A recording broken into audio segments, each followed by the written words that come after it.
E here we go! Nós hoje só vai falar nos inglês, viu? 3, 2, 1, nós está no ar. Tá, é. Gente, muito boa noite a todos, muito boa noite a todas. Sejam muito bem-vindos ao Resenha de Preto e Laroie Exu. E olha que Exu está tendo muito trabalho, porque tem caminho fechado nessa frente e ele tem que passar o trator para limpar essa estrada. Vou dizer para vocês. Mas hoje nós está chique. Nós é chique. Hoje nós está para falar nos inglês, sabe? Então, hoje nós não vai falar muita bobagem. Ai, gente, muito legal estar aqui hoje, muito legal estar aqui sempre, muito legal estar aqui toda quinta-feira com vocês. Com tristeza, um aperto no coração por tudo que está acontecendo, porém, contudo, entretanto, quinta-feira é dia de resenha, a gente toma umas e fala bobagem, mas vamos falar de coisa séria também.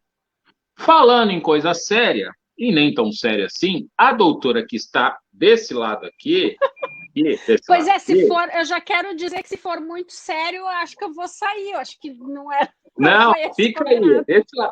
Ela está muito longe para sair. Foi muito tempo para conseguir botar na agenda. Então, ela não vou largar ela.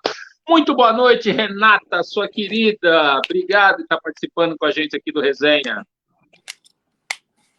Tá me ouvindo? Eu estou ouvindo. Boa noite. Resolvi tirar o boa noite, boa noite. Vocês querem ver, ó, aqui no Canadá ainda está um pouco claro, ó lá minha janela. A gente tem uma hora de diferença, mas muito boa noite, obrigada pelo convite. Estou bem feliz de estar aqui. Sempre que eu posso falar como o Brasil, eu fico muito feliz. Então para quem não está entendendo o que está acontecendo, a Renata está no Canadá. E lá é 2 horas a menos. Então, para a Renata, a gente vai falar boa tarde. Para quem for entrando e for trocando ideia, boa tarde, doutora Renata. Tudo Olha, bem? good evening. Aqui a gente tem esse conceito de evening, né? Que é esse horário de final de tarde. Na verdade, agora a gente está de novo com 1 hora só de diferença. Depois que a gente agendou a live, aqui eu não me lembrei disso no dia que a gente marcou, a gente está agora no que a gente chama o nosso horário de verão, summertime. E aí a gente está 1 hora menos que vocês agora. Saudade de quando a gente tinha presidente da República e tinha horário de verão. Boa noite, meu cunhadinho, o cunhadão já chegou, só porque eu falei que a cerveja ia ser boa, o cunhado já entrou. Boa noite, Roberto, tudo bom? Renata, a gente sempre faz uma pergunta para a galera que participa aqui com a gente. Pessoal, quem é a Renata? Né? A Renata é a doutora que está fazendo um pós-doutorado no Canadá, uma amiga de muito tempo, mais amiga da Anne, senão eu tenho que falar que era amiga da Anne, da dona da pensão, porque senão dá ciumeira, né? E aí a gente meio que herda, né? A gente ganha as amigas da esposa, né? Então a gente também tem muito carinho pela Renata, que está lá no Canadá. E aí, quando eu mandei as mensagens para vocês hoje, eu mandei dizendo o seguinte: olha, Covid, loucuragem, negacionismo, será que existe no Canadá? Vamos conversar com ela, vamos ver qual é que é. Mas eu sempre pergunto antes, Renata, quem é a Renata? Quem é o CPF Renata para o povo aí? O CPF Renata é Renata, filha da Helena, filha do Delmar, irmã da Flávia, da Paula e do Guilherme, mãe do Arthur, esposa do Michael agora, né? E eu sou fonoaudióloga, já mais de 25 anos, 25 anos fonoaudióloga, trabalhei sempre aí no Brasil com fonoaudiologia. Antes de vir para cá, eu era professora da Universidade Pública Federal de Santa Maria. E, bom, talvez o fato de eu estar aqui tenha a ver com isso, de ter chegado nessa posição também de funcionária pública, de ter vindo para cá fazer um primeiro pós-doc, numa época em que eu já estava muito desiludida com o Brasil e com essa posição que eu ocupava lá, que em tese, né? Todo mundo perguntou para mim quando eu disse que ia embora do Brasil, mas tu vai perder a tua estabilidade. Eu falei, define estabilidade. Estabilidade é uma palavra que está bem complicada, né? no mundo, mas no Brasil muito mais complicado. E aí também, por mil movimentos aí que a vida dá, vim para o Canadá por um desejo de sair do Brasil também, e minha vida pessoal se encaminhou aqui, e porque eu queria também que o meu filho, que agora é um adulto já, claro, mas tivesse melhores oportunidades, né, de formação, um futuro, assim, que infelizmente, embora eu tenha boa parte do meu coração no Brasil, né, minha família, meus amigos e tal, eu realmente não queria mais viver aí, né? E eu conheço gente aqui no Canadá que diz, mas eu amo o meu país, eu não falo mal.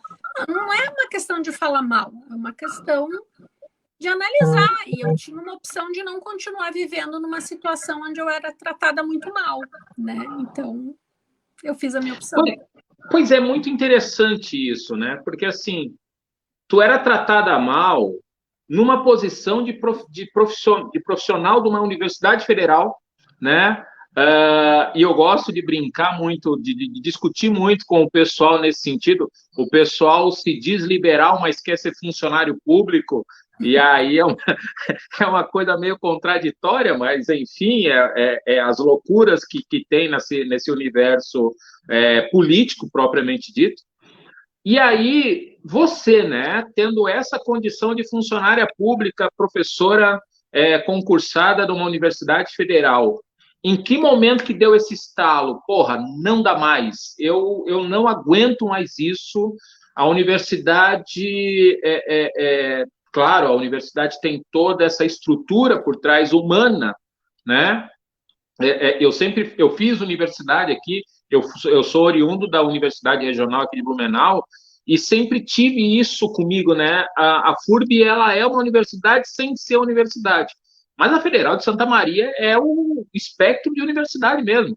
Tem dormitório, bandejão, aquela coisa bem loucona. Mas deixa, então, Opa, caiu aqui. Deixa eu fazer uma observação que eu acho que é bem importante. Quando eu falo tratada mal, eu estava sendo tratada mal pelo meu país, né? Porque o que aconteceu? Primeiro aconteceu, diante da situação que a gente vivia no país já, eu lembro de ter conversas com o meu filho que eu dizia assim para ele, Arthur, escolhe o que tu quer fazer, o que tu quer estudar e para qual país tu quer ir. Porque eu brincava com ele que a gente não tinha outra cidadania, a gente não tinha um passaporte estrangeiro, e eu brincava que, entre aspas, né, eu já tinha perdido também a minha oportunidade de repente, me casar com alguém. Olha só, eu nem fazia planos disso, né? E eu disse, tu pode ir para qualquer lugar. E eu tinha um pouco isso, assim, embora tu me conheça e saiba que eu não sou o tipo de pessoa acomodada, de que eu tinha desenhado um caminho para chegar nessa posição de funcionária pública federal.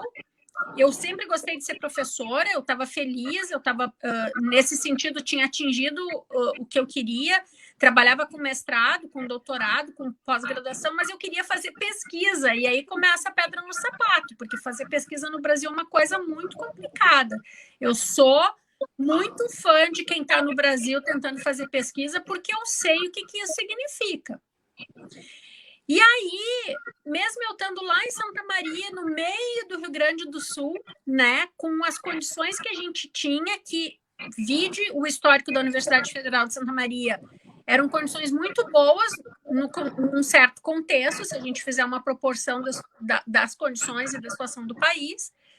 E eu tive a oportunidade de começar a apresentar trabalhos no exterior, e eu lembro de uma primeira apresentação que eu fiz num congresso europeu, que eu brinquei, assim, eu botei uma foto, fui botando do mapa do Brasil, do mapa do Rio Grande do Sul, da cidade de Santa Maria, do meu hospital, e brinquei, né, é daqui que eu venho, num auditório com um monte de gente, né, de todos os países, e brinquei, e a gente tem videofluoroscopia da deglutição, que é um exame super importante na minha área, para dizer, a gente é pobre, mas é limpinho, estamos aqui, entendeu?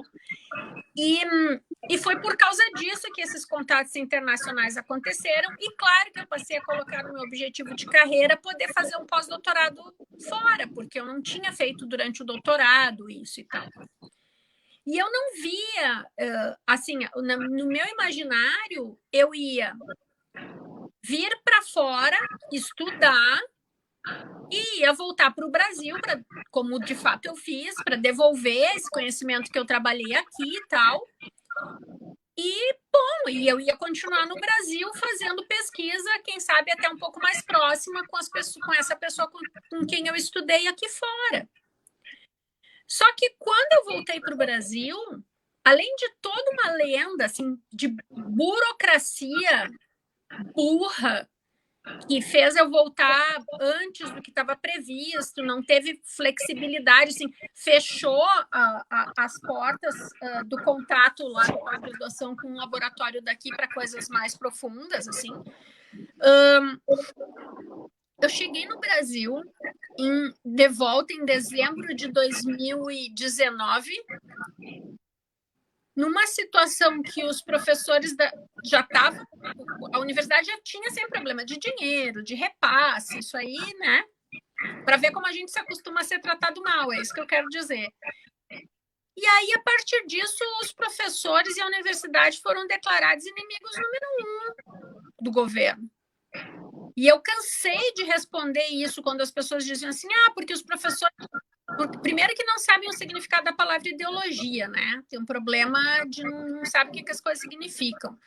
Porque discurso ideológico, porque os professores fazem a cabeça dos alunos. Eu digo, olha, se professor fizesse a cabeça de aluno, Bolsonaro não tinha sido eleito. Começa por aí. Aí eu volto de um pós-doutorado no Canadá, qualificada na minha área, né? Claro, mas assim... E, obviamente, me envolvi com todas as manifestações que houve na universidade, em Santa Maria, por causa do corte de verbas. O reitor da universidade foi extremamente transparente, ele mostrou planilha, disse, não tem dinheiro para pagar a luz em setembro. Agora eu não me lembro mesmo, eu estava em dezembro, no meio do semestre. Se a Universidade de Santa Maria parar ou começar a demitir, por exemplo, os terceirizados, olha o efeito socioeconômico na cidade dessas famílias desempregadas, né, de pessoas desempregadas, bom, e qualidade da educação, e cortando verba. Eu estava na coordenação da pós-graduação, e a gente foi para a rua, a gente fez faixa, fez manifestação, e eu tinha que ouvir na esquina da cidade os carros nos xingando e me chamando de vagabunda, que era para eu ir trabalhar. Que país que é esse? Então, todo mundo que mora fora fala dessa dificuldade quando a gente volta, no caso do Brasil, de se adaptar de novo no Brasil. E todo mundo fala de uma depressão que se instala, assim, né? E é muito estranho porque quando tu quer comentar alguma coisa sobre as diferenças, porque a realidade é muito diferente, as pessoas te tomam como snob, que tu tá falando aquilo porque tu tá sendo snob. Mas não é, entende? É porque, assim, gente, não tem buraco na rua aqui. Não tem buraco. E é uma coisa tão trivial, né? É um troço tão trivial. Quando meu marido, antes de nós nos casarmos, quando eu voltei para o Brasil, depois em março, eu vim aqui para umas férias e ele voltou comigo para o Brasil, ele andava nas ruas lá em Santa Maria e ele dizia assim para mim, meu Deus, e ele disse assim, mas tem muito buraco, isso é muito perigoso, as pessoas podem cair. E para ele isso era uma observação assim, meu Deus, as pessoas não estão preocupadas com as outras pessoas. Entende? No sinal vermelho, quando a gente ia atravessar a rua o sinal estava vermelho para os carros, a gente podia ir, os carros passavam, ele dizia, mas o sinal está vermelho. Eu falei, pois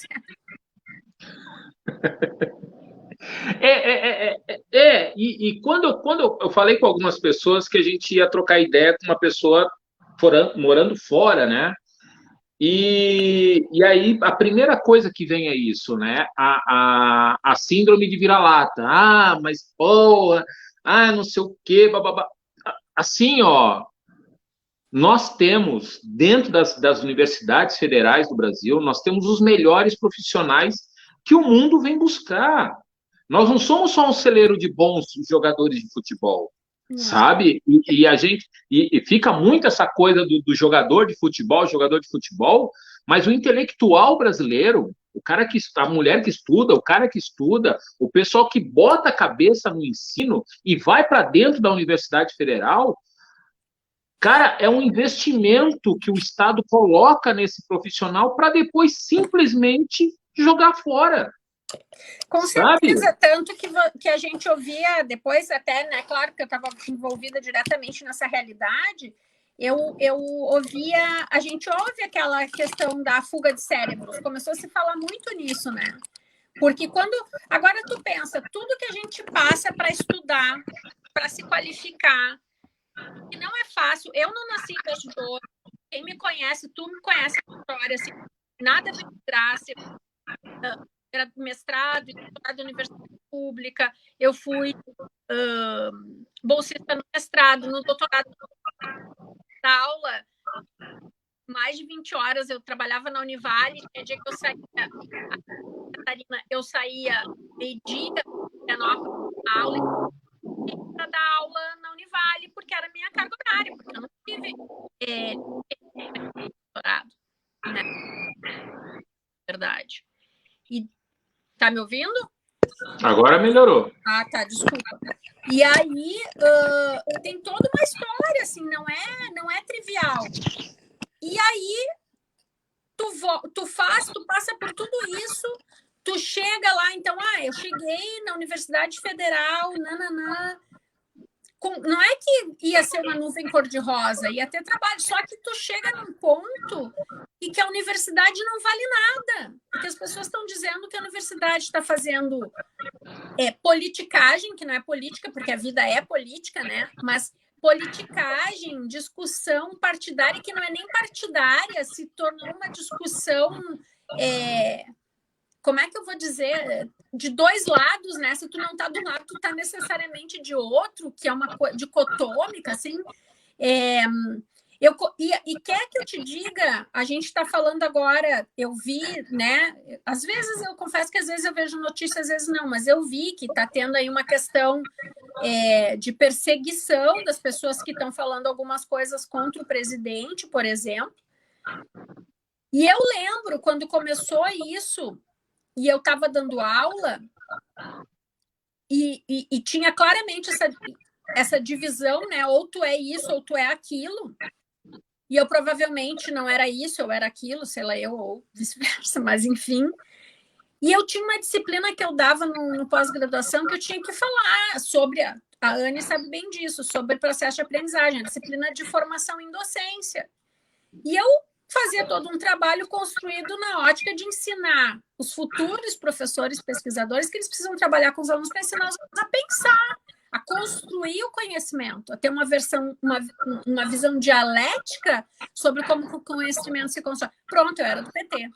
E não estamos aqui, não vou eu aqui falar do PT ou do sei lá o quê, mas é engraçado, Marco, porque por mais que a gente tenha atitude, eu sempre não tive problema de dizer quais são as minhas posições, mas assim, tem uma censura que começa a acontecer inconsciente, porque tu pensa assim, eu vou dar aula, e tu tá lá dando aula, e tu diz, eu vou falar isso aqui. Não é que tu claramente pensa isso, mas quando tu vê, tu tá filtrando as palavras. Porque chegou num ponto que eu tava querendo evitar, porque também tem aquela parcela de coisa que não é discussão, que não adianta tu falar. Então, eu dizia, quer saber? Não dá, não vou nem... Então, vou fazer o arroz com feijão aqui, deu. Tem uma censura que começa a acontecer que é horrorosa no nível do coletivo e que as pessoas já estão saturadas e cansadas e quando tu vê, tu não está dizendo aquilo que tu queria, entendeu? Porque é muito cansativo. E é muito doido. Só antes eu quero dar um beijo no professor Neomar, no Volney te dá boa noite, o professor Neomar dá boa noite, a Mayla, minha irmãzinha querida, Colofé, minha linda, Simone, a sua live é amanhã. Eu estava aqui esperando para ver a tua live no Movimento das Mulheres pelo Brasil, só que a live é amanhã. Ela me deixou pendurado aqui no Instagram aqui, e aí eu fui ver, não, a live é amanhã. Então, o pessoal que está nos assistindo aqui amanhã tem uma live muito interessante, tem um movimento Mulheres pelo Brasil, comandada, encabeçada pela dona do Magazine Luiza, a Luísa Trajano, se eu não me engano o nome dela, e está fazendo um baita trabalho bacana de mobilizar as mulheres do terceiro setor para, inclusive, comprar vacina. Inclusive, para comprar vacina. Então, assim, muito, muito, muito, muito legal isso. E aí, Renata, assim, ó, já entrando e já fazendo um recorte, entrando na questão é, que é o que nos angustia hoje. Né? É muito ruim perguntar hoje para a pessoa: oi, tá tudo bem? Não, não tá tudo bem. Né? Tu responde tudo bem de bate pronta e tu se sente mal porque respondeu que tá tudo bem. Né? Eu vi uma postagem esses dias de uma pessoa que postou assim: eu não quero ser a única pessoa que ficou viva, porque meus amigos estão morrendo e eu não quero ficar viva por isso, sabe? Então, e é muito louco. Eu achei muito forte isso. Eu quero mandar um beijo para a produção, Fernando Krieger, meu bruxo. Eu sempre vou falar de vocês aqui da produção, o boss e o nosso bruxo, que é o Fernando Krieger. E aí, olha como é louco, Renato. E aí eu queria entrar nessa loucura contigo, trazer você para essa loucura. Porque a gente está discutindo a questão de educação. Esses professores, vocês, eu acho que junto com a classe médica, durante a pandemia, são os dois setores da sociedade que precisam ser reconhecidos e precisa haver uma política pública, assim, ó, precisa se repensar a estrutura de como o setor público de saúde e o setor de educação é tratado no Brasil. É uma utopia? Pode até ser, mas são dois setores que precisam ser pensados, né? Essa estrutura não dá mais para eles. O que está acontecendo não dá mais, né? Então, pensando nesse sentido, e aí olhando para os números do Brasil, 11 milhões de casos, 11 milhões 690 e tantos casos de Covid, 10.326 mil pessoas recuperadas. E aí, pessoal, é uma coisa extremamente louca, que é o seguinte: desses 10.300 e poucas pessoas, nós teremos uma carga monstruosa de pessoas sequeladas por causa do Covid. As sequelas que a doença deixa, claro, tem uma parcela que saiu, pô, pegou, ficou doentinha, pá, melhorou, tá tranquilo. Mas tem uma parcela da população, desses 10 milhões, sem exagero nenhum, metade está com sequela. Então, nós estamos falando de 5 milhões de pessoas que vão entrar para dentro do Sistema Único de Saúde, ou vão para os hospitais particulares e tal. A ciência, os professores, a educação vai ter que dar um jeito nisso. Na verdade, eu acho que primeiro assim, eu agradeço muito o teu ponto de vista e o reconhecimento, e a todos que reconheceram, né, em tempo, o valor da ciência, né? Fico muito orgulho. De novo, eu vou repetir, eu sou uma grande fã de todos os pesquisadores que estão no Brasil, porque eu estava aí e eu sei que a gente faz chover no molhado, a gente se esforça muito e às vezes se a gente não faz, a gente fica batendo na porta para conseguir divulgar o que a gente está fazendo, porque a gente não tem acesso, tem informação. Mas a gente sabe que foi graças aos cientistas, e no Brasil a gente tem a vacina que foi, né, produzida aí no Butantan, que a gente conseguiu em tempo recorde produzir vacina, né? Não confio na vacina. Foi o cara ali mexeu com as panelas e fez uma vacina. Pelo amor de Deus, né? Quer dizer, se usou toda uma tecnologia que já vinha sendo pesquisada, já tinha dado de pesquisa, e aí se voltou para fazer o melhor possível para a situação da pandemia agora. Mas o problema, Marco, é que a gente sabe, eu tenho uma irmã que é médica, né, também, e eu trabalhei muito com muitos médicos aqui também. Em relação ao Brasil, é a gente escutar de parte de médicos posições negacionistas, obscurantistas, como se eles nunca tivessem, se eles não entendessem minimamente o que é o funcionamento de uma virose. Quando tu tem uma virose, o que tu tem que fazer? Tu tem que repousar e ficar em casa e esperar. Se tu tem uma virose, não é isso que a gente faz? Aí, não, porque eu não estou falando que não tem efeito econômico de lockdown. Eu estou vivendo num país como o Canadá, e claro que tem efeito. Claro que tem. Mas a gente olha, agora, eu até tinha ido checar uns números para falar contigo, eu não sei se a gente não vai ir para um terceiro lockdown aqui. Porque, de novo, a gente sabe... Hoje vocês não estão. Hoje vocês não estão em lockdown. Hoje não, faz uma semana, uns 10 dias que a gente voltou, porque eles chamam uma zona cinza, estava na vermelha, acho que era isso. Agora estou confundindo as coisas com o sistema, mas assim, uma zona cinza, então agora abriu o comércio de novo, mas não está aberto assim. Aqueles que ainda podem manter na delivery, abrir o shopping, mas tem um número limite de pessoas que pode estar dentro das lojas. Então voltou até aquelas filas, né, fora, mas fila com distanciamento e tal. Mas esse é o problema, mesmo aqui, né? Mesmo aqui, que as pessoas têm um nível de informação maior e que eu acho que tem um respeito maior por essa questão do lockdown se comparar, ao Brasil.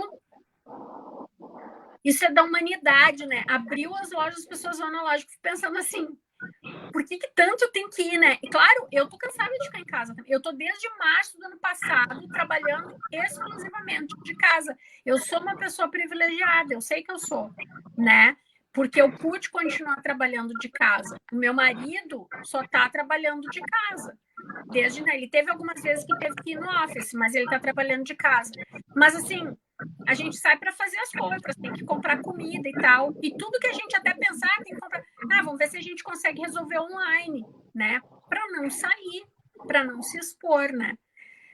Enfim, mas mesmo na categoria dos educadores, vamos dizer, e dos médicos, o que eu vejo no Brasil é que tem gente nessa postura negativista. E essa semana ainda eu falei com uma amiga minha especificamente sobre uma outra questão, mas eu disse: é muito frustrante ver, eu estou chegando à conclusão que o Brasil tem essa capacidade de andar para trás e voltar no tempo. Daqui a pouco as pessoas vão estar nas cavernas, entendeu? Porque não é possível. Eu realmente não entendo o fato de negar aquilo que está posto, que está aí. Não é uma realidade contra fulano de tal no Brasil. O mundo inteiro está vivendo isso. É tão maluco isso. Isso é tão maluco, e depois eu vou te perguntar sobre isso. É tão louco. Só antes, a minha prima Beta, lá de São Paulo, não, ela não está em São Paulo, ela está na praia. Ela mora agora no. Onde você está morando, Beta? Que eu não sei onde você está morando, mas ela é de São Paulo. Ela coloca aqui que a Luísa Helena Trajano é a chefe dela, ela trabalha na empresa Magazine Luiza, e ela é sensacional, sempre tentando ajudar com orgulho, e ela tem orgulho de fazer parte dessa empresa. E já faz tempo que a nega trabalha lá, a nega faz tempo que trabalha lá. Falando em Covid, a Mayla coloca que só em Blumenau hoje foram 8 mortes e não tem vaga em UTI, né? Não tem vaga em UTI.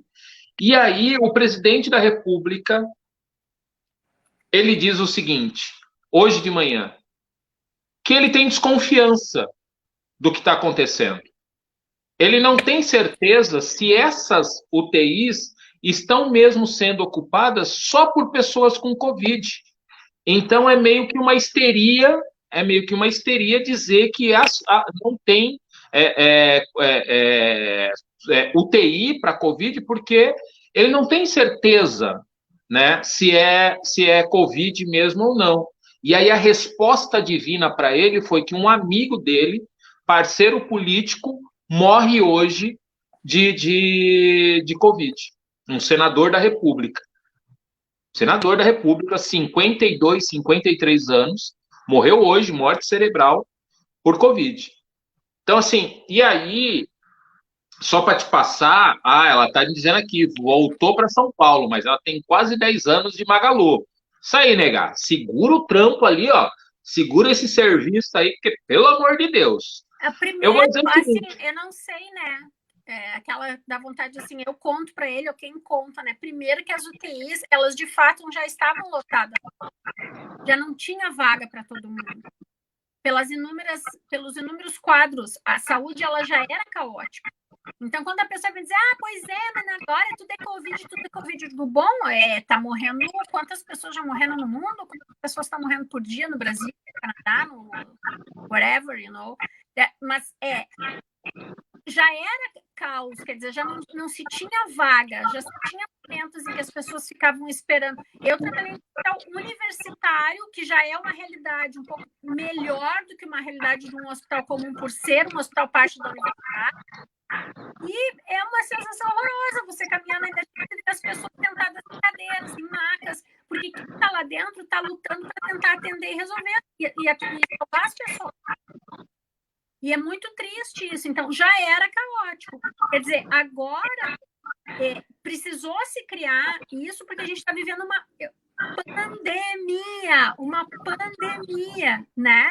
Então, claro que as UTIs elas estão cheias de pacientes com Covid que não estão. Eu tenho colegas que trabalham em hospitais em São Paulo, né, em UTIs, que nem o distanciamento, eles estão botando leito um do lado do outro, estão tentando criar UTIs, atendimento intensivo fora da UTI, em outras salas, que não é o ideal, para salvar a vida das pessoas.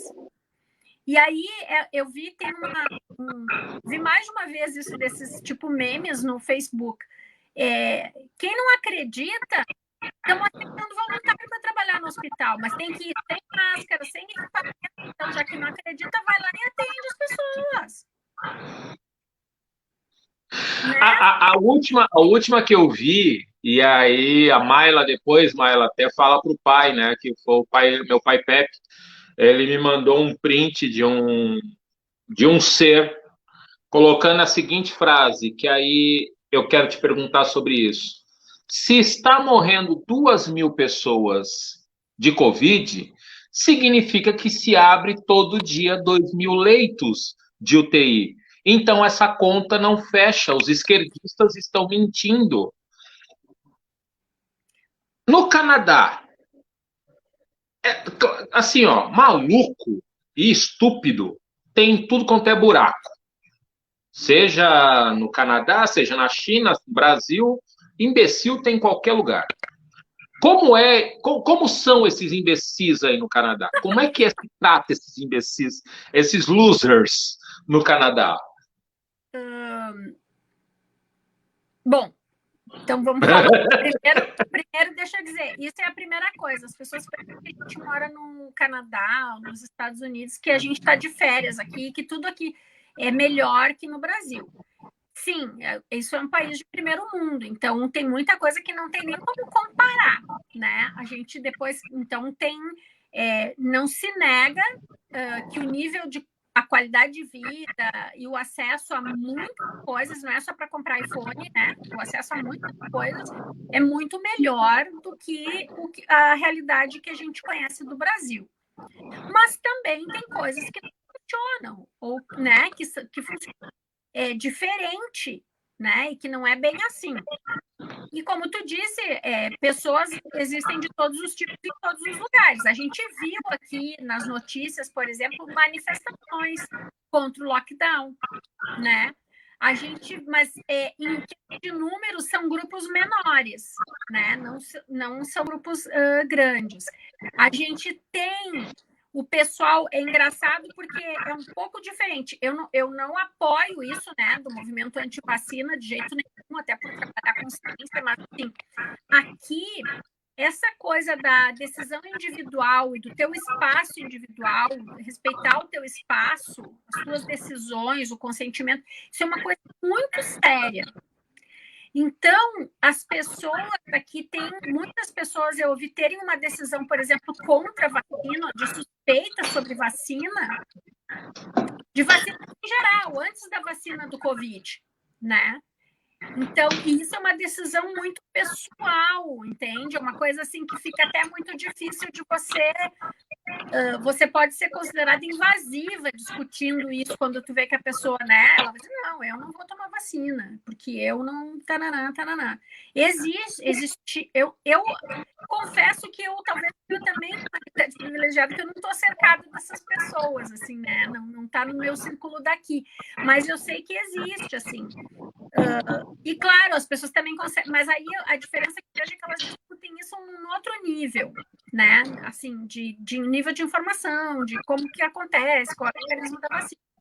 Mas aqui no Canadá Eu diria que a gente tem também uma parte de pessoas que, por exemplo, como nos Estados Unidos, apoiavam governos como o do Donald Trump e que vivem aqui, porque a gente tem uma proximidade muito grande com os Estados Unidos.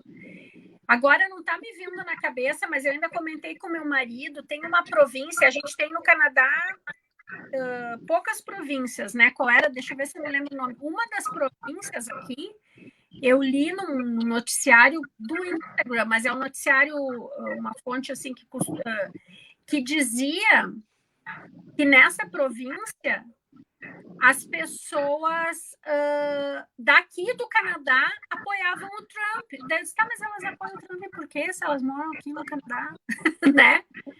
Mas apoiavam, assim, toda essa linha desse pensamento mais Renata, né? Renata, tinha gente aqui no Brasil fazendo campanha para o Trump.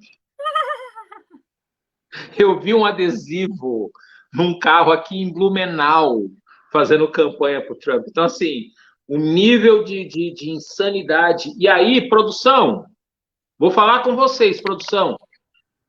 Deixa que eu mato no peito qualquer cagada que os Minions ou que o presidente queira falar. Loucuragem. Então, assim, Significa... essa posição mais conservadora existe aqui, né, e tal, e é engraçado, só que o que é engraçado, que eu não via aqui não existe essa discussão à direita e à esquerda, isso é uma coisa superada, entendeu? Não é uma questão de direita e de esquerda, é uma questão de posição. Então, eu lembro que alguém te mandou mensagem dizendo que o Justin Trudeau, que é o nosso primeiro-ministro, tanto que aqui a gente é parte vamos traduzir assim para as pessoas entenderem. A gente é parte a rainha Elizabeth é rainha nossa aqui também, né?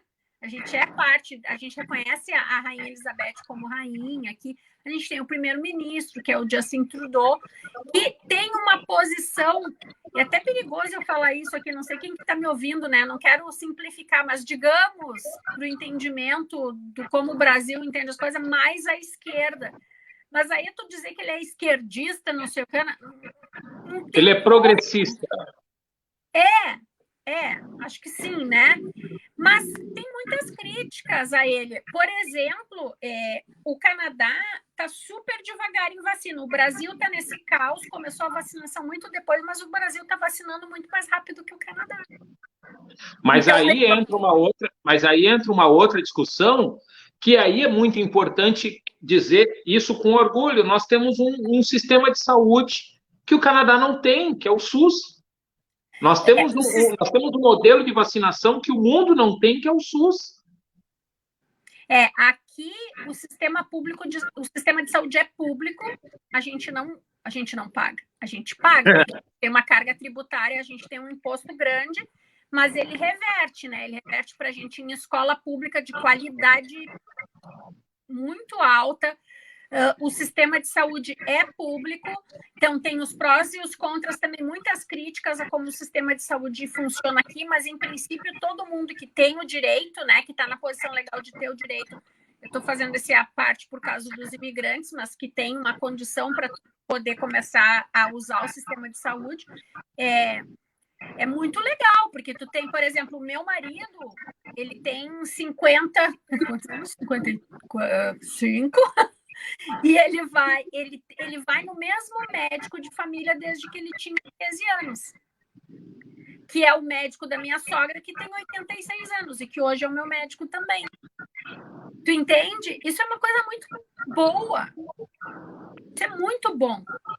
E o médico aqui, você liga da sua casa para o consultório do seu médico de família e marca, como se você tivesse marcado. Melhor que a Unimed, que a Unimed a gente pagava um dinheiro, não ligava e não tinha consulta porque era Unimed, né? Produção, corta essa parte. Desculpa. Mas, enfim. Sim, tu tem razão. Então, assim, não tem lugar perfeito. E a vacina aqui, o que aconteceu? Justamente por causa desses 1000 critérios de tem que ser para todo mundo, tem que garantir que todo mundo vai receber, que vai ser, que nós vamos seguir a ordem, os profissionais de saúde, os idosos, nananana. É muito sério isso, né? Então, Só que a distribuição, eu lembro que no começo o Canadá, o Justin, meu amigo, meu brother, o Justin, ele anunciou a compra das vacinas num montante que todo mundo ainda ficou, Canadá, tipo, né? Foi lá e comprou tudo, mas disse que ia doar a vacina para os países que não tivessem condições, mas o problema foi que as companhias não entregaram, né? Mas olha a loucura, né? Só que ele já comprou. Ele comprou. Ele foi já lá comprou. e comprou de todas. Aqui a Pfizer, em novembro para dezembro, chegou aqui e disse o seguinte: tenho 70 milhões de doses aqui para o Brasil. Quer? Não, não quero. Aí o BA Vanderlei Vitorino, grande BA, lá de São Paulo também, ele falou que está em isolamento desde 13 de março de 2020, quando ele retornou do Festival Brasileiro da Cerveja que teve aqui, que foi quando começou a pandemia, né? E aí a gente também ficou com os fifos na mão, porque uma galera pegou Covid naquele festival, porque já se tinha, não se tinha muita informação, mas a Covid já estava entre nós. E o festival ali deu uma pegada e foi um negócio tenso. E aí o Beata está dizendo aqui que ele está de isolamento desde o dia 13 de março. O Volney, gremista, igual você, Renata, das saudações tricolores para aqui também, manifestações contra o lockdown são parte da democracia. Ok, tá tudo certo. E precisa ser pacífica, concordo. A Mayla coloca que o que assusta ela é como trabalhar na rua, andando em todos os bairros, ela precisa trabalhar andando para tudo quanto é lugar. E ninguém está nem aí. Acha que é coisa da mídia, que é uma realidade distorcida, que só querem é pegar o dinheiro do governo. Eu falo isso todas as classes sociais que visito. E é verdade, em São Paulo agora fecharam uma casa de tabacaria, a galera estava fumando, estava fazendo festa, e os polícias foram para cima da molecada, a molecada falou, não, isso é mentira da mídia. Nem sei se isso é verdade mesmo ou não, se existe essa doença. Só que aí vem a Aline, minha queridona Aline, ela coloca, a mãe da madrinha de casamento dela morreu de Covid. Né? Então, assim, é muito louco porque isso está muito próximo, está longe, mas está perto. Porque você não enxerga.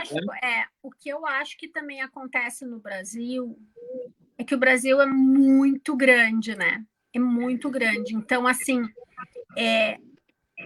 eu lembro que no começo todo mundo dizia assim, o Covid não existe até que ele comece a atingir o teu círculo, né? Até que tu comece a ver as pessoas morrerem, adoecerem e tal. Essa semana ainda uma colega minha, ex-colega minha de faculdade, num grupo de WhatsApp que a gente tem, contou aqui na prática dela, lá na cidade que ela mora, ela ficou sabendo de uma família assim que todo mundo pegou, a família praticamente morreu, entendeu? Sobrou um ou outro daquela família, assim, né? E isso é muito... É o apocalipse, né? Isso aí é horrível. Só que, de verdade, tem famílias que talvez, eu não estou dizendo... E não tem isso de ser rico, de ser pobre, não é isso.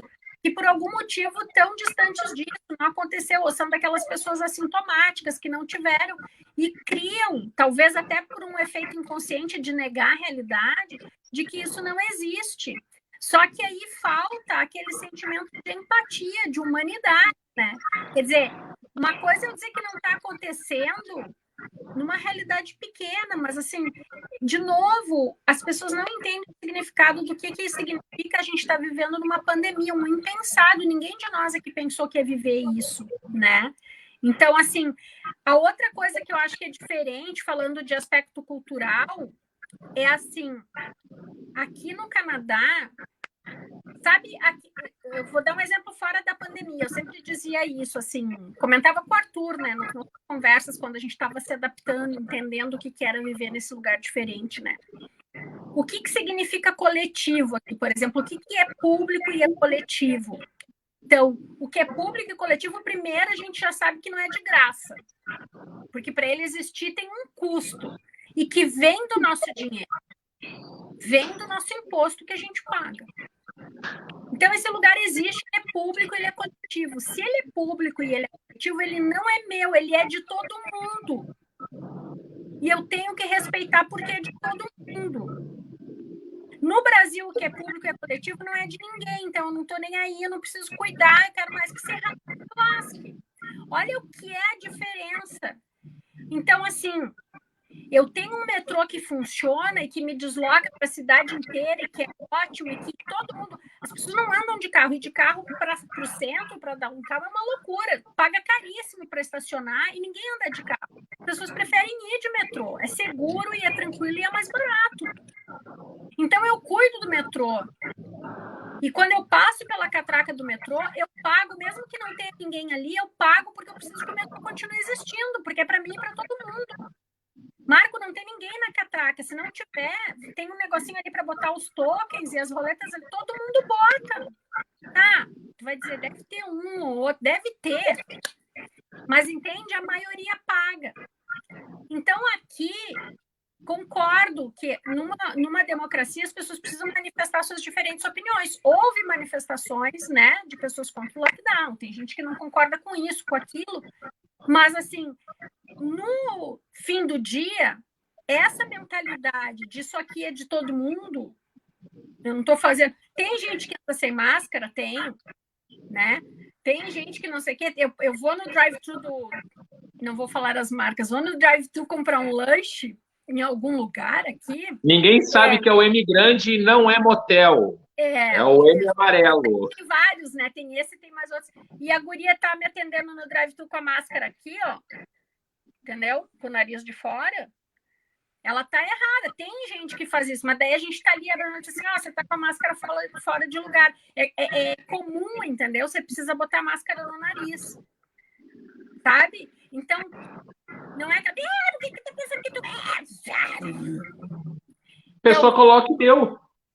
Não é perfeito, é isso que eu quero dizer. Então, tem gente que anda sem máscara, tem não sei o quê, sempre vai ter, como tu disse, em todo que é lugar. Mas, ao fim do dia, ao fim e ao cabo, esse pensamento do que é coletivo, do que é viver todo mundo, entendeu? Eu acho que isso é um componente tão de base, é uma raiz tão profunda e importante, e isso, às vezes, infelizmente, é o que me faz pensar que a mudança, não é que ela é difícil, é muito difícil no Brasil, por causa disso, aí, sabe? E aí, assim, ó, né? É que só para deixar você com dor na consciência, a gente estava tentando fechar um contrato, a produção me falou aqui que a gente estava tentando fechar um patrocínio com a Unimed mandou mensagem aqui dizendo que cortou. O BA Vanderlei aqui, ele fala para a gente, né, que o maior plano de saúde se chama Sistema Único de Saúde, viva o SUS. Isso é verdade, Vanderlei. A Beta, morando em São Paulo, e eu tenho visto isso todo dia, Beta, e eu olho. Assim, gente, eu sou a favor do lockdown? Sou. Tenho consciência que dá para fazer? Não. Porque tem uma galera que tem que trabalhar todo dia, porque todo dia precisa levar o dinheiro para casa. Não tem um dinheiro no final do mês inteiro. Ele tem que fazer aqui o dinheiro todo dia. E aí ela coloca aqui, só a Renata coloca assim, né?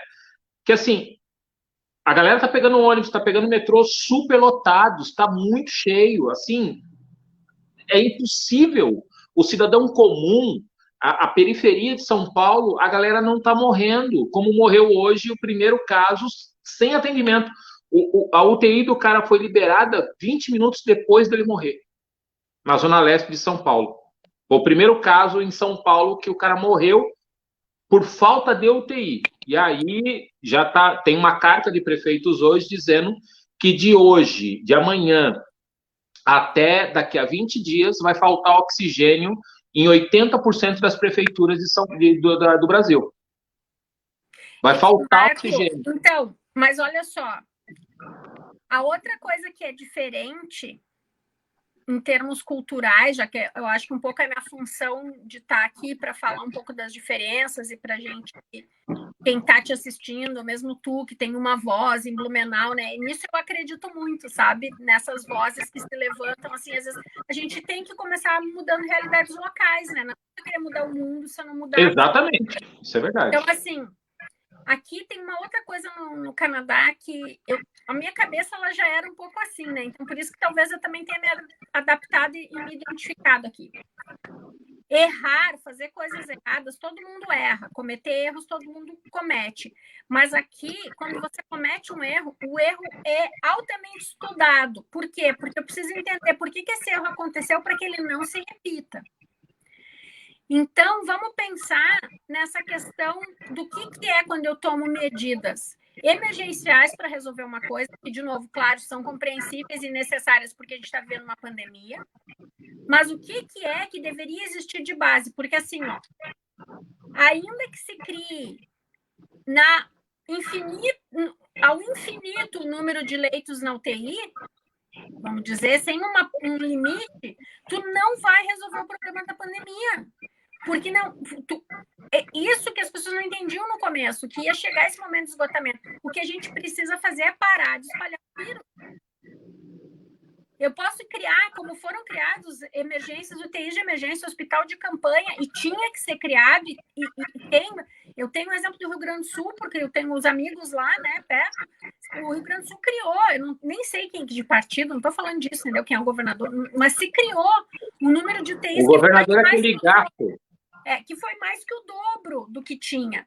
Mas o problema é que não adianta criar só leito de UTI para tapar o buraco da falta do leito de UTI. Se enquanto você estiver fazendo isso, você não parar de espalhar o vírus, você pode ficar criando leito de UTI infinitamente. Então, a base... Então, assim, aqui, os hospitais também estão chegando no limite. Deu uma afrouxada, deu uma melhorada, mas hoje quem está dentro dos hospitais está falando de novo que a gente vai para o terceiro lockdown por causa dessa nova cepa de vírus, porque há pacientes jovens, agora tudo isso que está acontecendo. Só que, assim, eu tenho, por exemplo, a diferença, eu não tenho dado de hoje, que hoje não deu tempo de eu ver, mas no dia 16 de março, foram 24 mortes no dia, 24. No Brasil, são 2.842. Eu atualizo para você. Hoje foram 36 mortes, né? Hoje foram 36 mortes.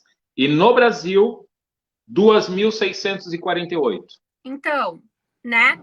E aí, essa ideia de que eu preciso fazer o lockdown. E tem gente indo trabalhar. Claro que tem gente que tem que trabalhar. Aqui na minha casa, os meus dois enteados, um trabalha no supermercado e outro trabalha numa padaria. Então, se eles não forem trabalhar, eles vão perder o emprego. Então, eles usam máscara, eles fazem, né, dentro da medida do possível, mas eles têm que, o supermercado tem que ficar aberto, a gente tem que comprar comida.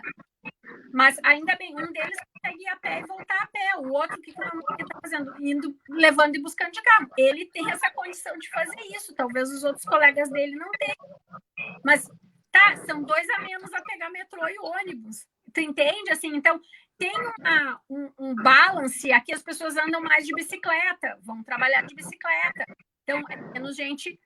Claro que tem gente no metrô. O metrô, a hora do rush que a gente tinha às 6 da tarde, até eu não vou saber dizer porque eu não estou indo, né? Então, não vou ficar criando coisas. Mas tem um certo balance, sabe? Uma tendência a fazer porque se tenta, porque se entende que essas coisas elas são tão importantes quanto o atendimento lá da UTI, entendeu? Então, não é uma coisa da medida só para resolver o problema na crise lá naquela ponta, né? Mas... O Volney coloca aqui para a gente assim, né? Primeiro, né? Que ele perdeu um colega de trabalho. Vinho? O que é esse troço aí, que esse garrafão aí? Água. Ah, pelo amor de Deus. Ô, cambada, vocês não estão compartilhando, viu? Volney, o Vanderlei, a Mayla, todo mundo que comentou aí, o pedágio é compartilhar. Vocês têm que compartilhar, sabe por quê? Vocês vão ajudar o Pretinho aqui. Vocês vão ajudar a voz da Renata a ir mais longe. Ajuda nós. Como é que eu treinei semana inteira para falar inglês com você e não esqueci a frase que eu ia falar. O Volney coloca empatia e humanidade é a receita, Renata, que é o que ele concordou contigo. Então, eu acho que uma das coisas, gente, que é muito bonita aqui no Canadá, e fica um convite para quando isso tudo passar, né? Quem tiver oportunidade, não vou poder hospedar todo mundo na minha casa, não estou convidando para vir para minha casa, mas venham visitar o Canadá. Quem tem pavor de frio vem no verão, quer fugir do inverno no Brasil em maio, junho, são meses lindos aqui de verão. Essa experiência de sair de dentro da ilha, entendeu? De sair do Brasil, porque a gente fala muito no Brasil, porque Brasil, mas vir e vivenciar uma outra realidade, entender. Aqui no Canadá, os canadenses eles são muito orgulhosos de serem canadenses, e ao mesmo tempo o Canadá é um país que acolhe muito bem os imigrantes. Então, tu sabe me dizer por que tem essa treta Estados Unidos e Canadá, que o Simpson coloca muito? Eu não me lembro o que o Simpson coloca, mas não tem, é engraçado porque é uma relação assim, ó.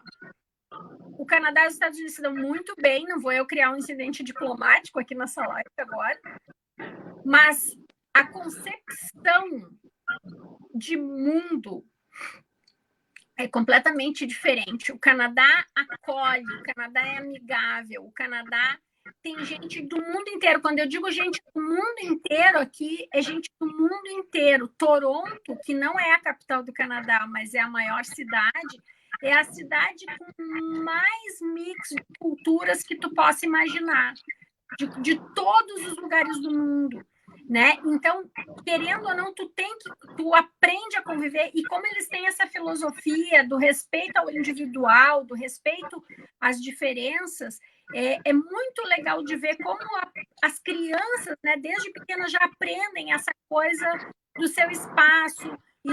As escolas aqui abriram, com todas as discussões que houve a respeito disso. Você fala com as crianças de 4 a 5 anos, é muito bonitinho, assim. Eu comentei isso um dia com uma das minhas irmãs, ela disse, mas no Brasil não tem jeito, né? Tipo, a criança brasileira tendo toda essa disciplina, né? Todo esse entendimento, né? Enfim, mas é diferente o entendimento sobre a vida, sobre o que é. Aqui, cada morte, cada pessoa doente é lamentada, entendeu? É levada a sério, se entende que isso é alguém que tem uma vida, que tem uma família. Então, é muito diferente, assim, essa postura diante do mundo e do que significa, né, o ser alguém no mundo, assim, parece um pouco filosófico, mas não é. Tem coisas que são organizadas na vida cotidiana, na sociedade, que a base delas é isso. E tem uma frase que meu marido usa muito, que às vezes ele diz assim, mas esse é o jeito canadense de fazer, né? E qual é o jeito canadense de fazer? É o certo, entende? Não é porque é o certo. O certo é aquilo que a gente faz sempre, não é só quando os outros estão olhando, é sempre certo. Uhum. Né? Então, e é muito louco isso, né? Porque foi em off ali que a gente estava organizando. Produção, já te vira aí, porque vai virar 2 partes a resenha. É muito louco isso, porque quando a gente estava conversando, e a ideia do resenha é também, em algum momento, levantar discussões étnicas, raciais e de preconceito e dessas discussões todas, tu colocou isso, né, de que o Canadá tem esse espírito coletivo, né, da questão de você encarar determinados preconceitos ou de acolher, né, essa galera toda. E quando tu falou isso, eu tô mudando meu itinerário de viagens, né? Eu ainda penso em fazer viagens internacionais, pensando agora o seguinte: primeiro Inglaterra, claro que depois de passar a pandemia, porque eu quero ficar bêbado em algum pub, né? Eu fui para Dublin, deixa eu te falar, sabia que antes da pandemia, no ano passado, não, retrasado, né? Eu fui numa conferência em Dublin, deixa eu te falar, tem que ser muito profissional para beber naquele lugar. Às 10 horas da manhã, os caras estão bebendo, tipo, sentado. Eu falei, cara, e é um pub do lado do outro. Olha, super recomendo. Pois é. E aí nós estamos no meio de São Patrick, né? Então nós estamos no ambiente. E eu penso mesmo de pensar é ótimo. Eu tenho essas frases de efeito, assim. O pessoal acha que eu invento, não. Sai tudo aqui assim, ó, de bate pronto. de entender o Canadá. Eu quero conhecer o Canadá, eu estou querendo conhecer o Canadá. Eu E recomendo. com um filho de 16 anos, um bagual de 16 anos, o bicho está maior que eu, e a gente está começando a discutir essa coisa de intercâmbio, de intercâmbio. Super E aí, recomendo. como é que funciona isso? Como é que é? Como é que eu estou aqui com meu pretinho querendo fazer um intercâmbio. O Canadá é legal para isso? Super, super legal. Eu acho que se eu tivesse, eu inclusive quando estava aqui tive amigos que me fizeram essa pergunta, Renata, eu estou em dúvida se eu mando para Inglaterra, para Dublin, por exemplo, para Inglaterra, ou algum lugar desses, ou para os Estados Unidos, ou para o Canadá. E eu falei, manda para o Canadá porque tu tem a questão da segurança, o Canadá tem, né, uma infraestrutura incrível, e pensando pelo lado do inglês, né, que é muitas vezes tem para aprender inglês mesmo, falei, se for para os Estados Unidos, primeiro que todo mundo fala com sotaque, isso é uma coisa que tem que desmistificar, sotaque tem em tudo que é lugar, mas assim, o inglês dos Estados Unidos é o inglês dos Estados Unidos. O de Dublin é incompreensível, é muito difícil, assim, é muito difícil. No Canadá, o inglês do Canadá, eu acho que o inglês bem limpo, ele tem uma relação muito grande com o inglês da Inglaterra, claro, né? Mas o que acontece aqui? Pelo fato de você encontrar gente de todo lugar do mundo, da Turquia, do Japão, da China, da África, do Brasil, de todos os lugares, você ouve inglês com diferentes acentos, com diferentes, entendeu? Então, assim, é uma experiência, além de aprender inglês, é uma experiência multicultural muito legal, muito legal. Então, existem as pessoas que vêm só para inglês, ficam aqui no mínimo, os cursos de inglês mínimo são de 4 semanas, né? Mas você pode ficar, o visto de turista, quando você vem só para estudar inglês, você vem com visto de turista, que é o máximo de 6 meses, você pode ficar como turista, né? Isso estou falando Quanto de tempo? 6 meses, que seriam 24 semanas de curso, né? Então, só que assim, é caro. O Canadá, o Toronto, vir estudar inglês em Toronto. Toronto é uma cidade muito cara, né? É caro. Então tem que ter um planejamento. Assim, eu não ganho nada com isso, não trabalho com isso, né? Mas assim, eu acho que é um investimento sem fim, assim, é uma coisa que vale não só pelo aprendizado do inglês em si, do idioma, para quem quer vir, mas pelo aprendizado multicultural, entende? Que seria um aprendizado ir para qualquer outro lugar também. Quando tu fala caro, óbvio, para nossa realidade brasileira é caro. Hoje, eu queria dizer para os bolsominions, né? eu queria dizer para os bolsominions que eu estou esperando o dólar chegar a R$ 2, vocês prometeram e o dólar está a 6, quase 6 pila. Mas quando tu fala caro, o que é o caro? Nossa, agora tu me pegou, porque eu estou bem por fora dos preços. Eu não vou me lembrar assim em relação a curso de. Está marcada a próxima live com a gente, Renatinha, fazendo uma empresa de intercâmbio, lançando em primeira mão. Eu tenho amigos que trabalham com isso e que fazem isso para brasileiros e já ajudaram ex-alunos meus a virem e tal. São pessoas sérias que têm que ter esse cuidado, né? Como a gente sabe, que não é sério em todo lugar. Mas é que tem que pensar assim, você vai pagar tudo isso com o seu dinheiro do Brasil, e o dólar canadense não é o dólar americano, mas é 4 e alguma coisa. Então é caro, né? O dólar canadense é mais barato que o dólar americano? Yeah. Yes. Eu vou mandar o meu verbo to be aí, você vai ver como eu tô bom. E aí o seguinte, Renata, nós estamos chegando no final, eu vou estender um pouco, produção, calma. Vou estender mais alguns minutinhos. Renata, assim, ó, pensando do ponto de vista... tá, aqui, ó. É muito louco, o pessoal o pessoal sentiu o baque, o pessoal sentiu aqui, porque eu falei para todo mundo compartilhar, o pessoal começou a compartilhar. Na live do Átila, ele trouxe dados desse ano da pandemia e os únicos lugares que foi confirmada a redução de casos foi onde reduzido o contato, ou seja, a Aline está colocando aqui que aonde não se tem contato, aonde não deixa o vírus propagar, diminui. É básico, é básico. A outra Filho, cultural... quer que essa porra desse Covid acaba? Fica em casa. Não, e não é só... E pede vacina. Quer que eu te conte outra coisa cultural que eu tenho certeza que tem impacto nessa questão de a gente parar de espalhar o vírus? Brasileiro tem essa coisa do toque, do beijo, do abraço, que, aliás, é uma coisa que faz muito falta aqui, né? Falando das relações pessoais, assim. Aqui as pessoas não... Essa coisa de abraçar, se conhecer, abraçar, dar um beijo, entendeu? Não tem muito. Então, não tem muito, não é uma coisa... Até por causa... Meio Curitiba, Blumenau. Meu corpo, meu espaço, né? É aquela coisa assim... Então, não tem... Então, essa própria coisa de não dar beijo, de não abraçar toda hora, é uma coisa que aqui, culturalmente, teve um impacto no sentido também do vírus, né? Porque já não era uma coisa que acontecia muito.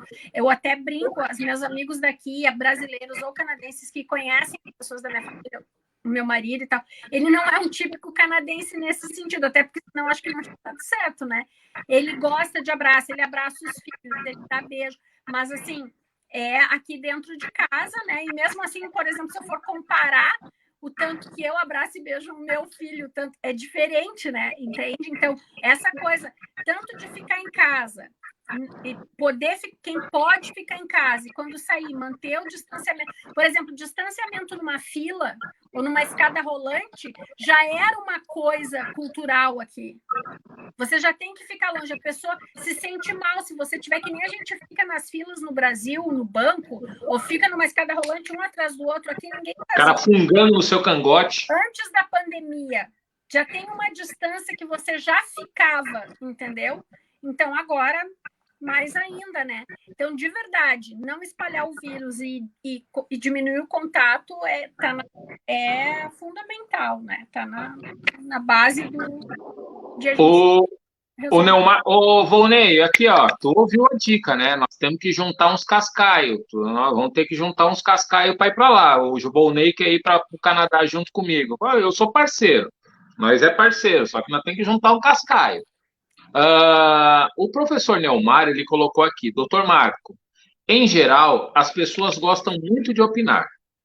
Na hora que surge a oportunidade de atuar no controle social das contas públicas, esta é a real democracia para o século XXI. Não aparece um. Falando em contas públicas, Renatas, e a gente já está caminhando para o final, que a produção já mandou mensagem aqui. Vou quebrar tua orelha, tá? Eu vou resolver isso aqui. Como é que você enxerga o futuro pós-pandemia? Nossa, primeiro, eu acho que a gente tem um livro que eu estou lendo, que eu estou finalizando, que é um livro do... agora eu vou dar aquela, né, de Regina Duarte, não sei o nome do livro. Tô lendo um livro muito bom, daquele autor muito bom, de um assunto melhor ainda. Farid Zakaria, se não me engano o nome dele, que ele fala sobre a pandemia e ele faz uma análise das culturas, das democracias mais fechadas, mais abertas, como que vão lidar do ponto de vista socioeconômico com isso, né?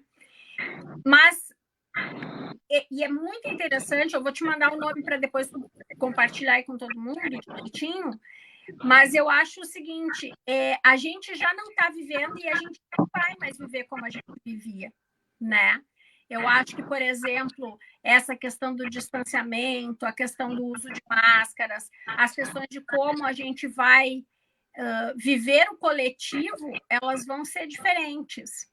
A questão da educação, essa questão do ensino à distância, que era vista com tanto preconceito no Brasil também, né? Sobre um ensino de menor qualidade, e claro que existem todas as questões sociais implicadas aí de acesso, né?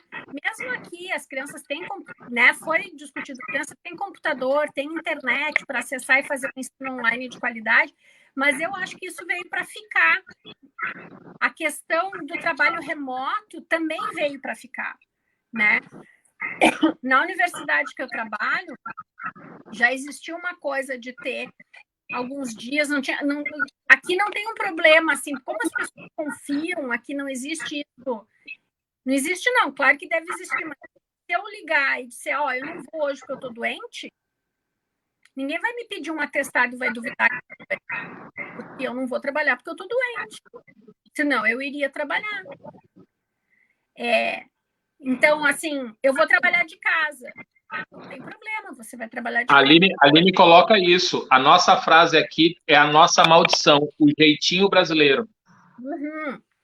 Então, o trabalho remoto, por exemplo, o que a gente aprendeu no meu laboratório de pesquisa? Hoje a gente está com atividades no site, tem atividades que estão sendo, até porque a gente está conduzindo uma pesquisa com pacientes de Covid e tal. Eu não estou no time que precisa ir lá, mas o meu trabalho, desde março, eu tenho a possibilidade de fazer em casa. E a gente começou a falar até da distribuição dos espaços. O que vai acontecer lá no Instituto na medida em que se viu que aquele espaço não precisa ser o espaço todo aquele, de repente, para determinado laboratório, porque não pode trabalhar de casa, né? Então, eu acho que, com certeza, a gente vai pagar o preço de coisas que a gente vai perder, que a gente já perdeu, né? Que a gente sente falta, com certeza. Mas eu acho que a gente também aprendeu muitas coisas e isso, principalmente o modo de cuidar dos outros, o modo de ensinar, o modo de trabalhar, o modo de ser no coletivo, ele vai ser diferente, porque a gente não vai mais conseguir ter uma rotina como ela era. Pelos prós e pelos contras, mas eu acho que a gente aprendeu alguns prós também, né? A Jaqueline Fermiano, beijo, Jaque. Ela coloca assim: o problema aqui no Brasil é que só sabem culpar o presidente. Ele é um demônio. E não olham que o problema é o próprio ser humano. E isso é fato.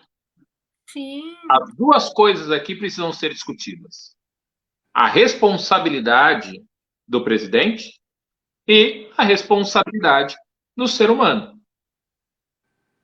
Se a gente pensar... Marco, quando a gente fura uma fila, entende? No Brasil, quando tu fura uma fila, quando tu estaciona num lugar que não é para estacionar, quando tu faz essas coisas, as pessoas acham que é utopia, mas não é isso que eu estou dizendo, eu estou falando da realidade, entendeu? Daquela realidade que é tangível, que está na nossa mão fazer. Então, não adianta só eu reclamar a corrupção é orgânica no Brasil, eu sei o tamanho da corrupção, né? Quer dizer, a gente nem consegue saber, mas a gente tem uma ideia. Mas acontece que também a corrupção fura fila. Também a corrupção fura fila da vacina.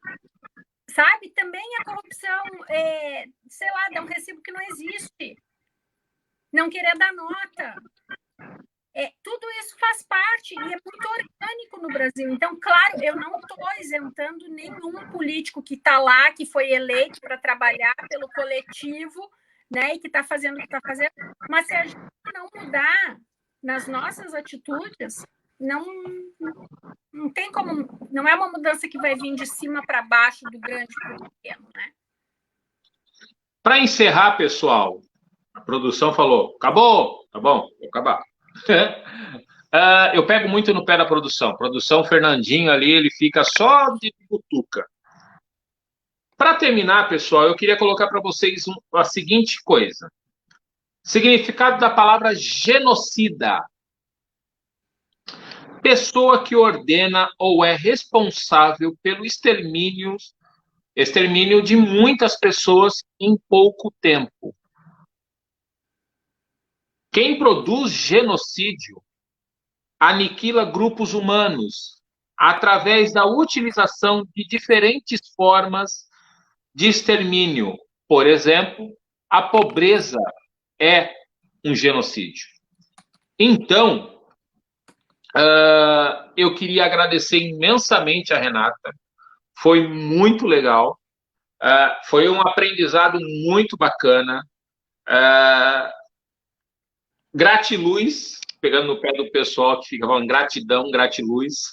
Mas brigadão mesmo, Renato, pela oportunidade que tu me deu de conversar. Obrigado pela oportunidade que tu nos deu de colocar para nós aqui várias coisas.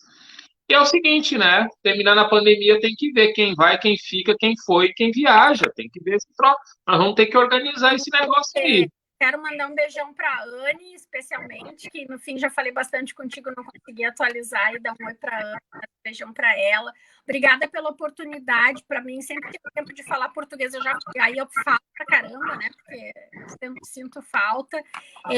Eu queria muito isso, assim, eu acho que eu tenho um pouco esse papel, porque eu estou morando fora.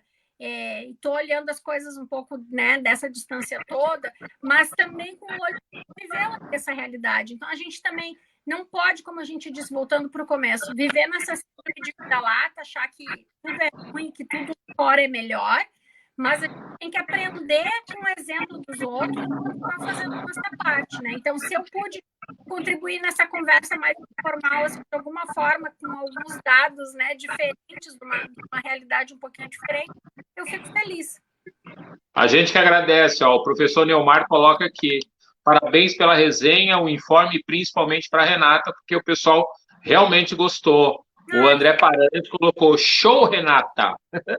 Gente, essa audiência, essa é uma audiência muito qualificada.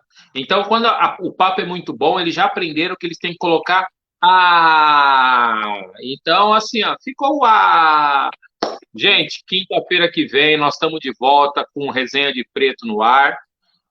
E é o seguinte, eu, Marco Antônio, OAB 49329, qualquer pessoa que se sentir ameaçada pelo presidente da República em dizer que ele é um genocida, vem comigo que eu ajudo na defesa.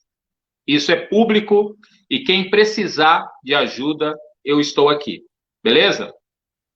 Muito obrigado, Renata. Um beijão. Bye, tudo bem, tu queimou meu filme com a Unimed, mas eu te perdoo, eu continuo te amando, né? E aí a gente vai se falando. Muito obrigado, galera. Até quinta-feira que vem com Resenha de Preto, tomando a nossa IPAzinha. A Renata tomou água porque ela ficou com vergonha de tomar vinho, mas quinta-feira tem mais. Beijo. Tá bom, gente. Beijo. Tchau. Pessoal, se cuida, usa máscara, lava a mão. Se puder, fique em casa. Se não puder, toma o máximo de cuidado. Não aglomera. O mercado está cheio. Volta depois. Beleza? Beijo. Se cuidem. Beijo.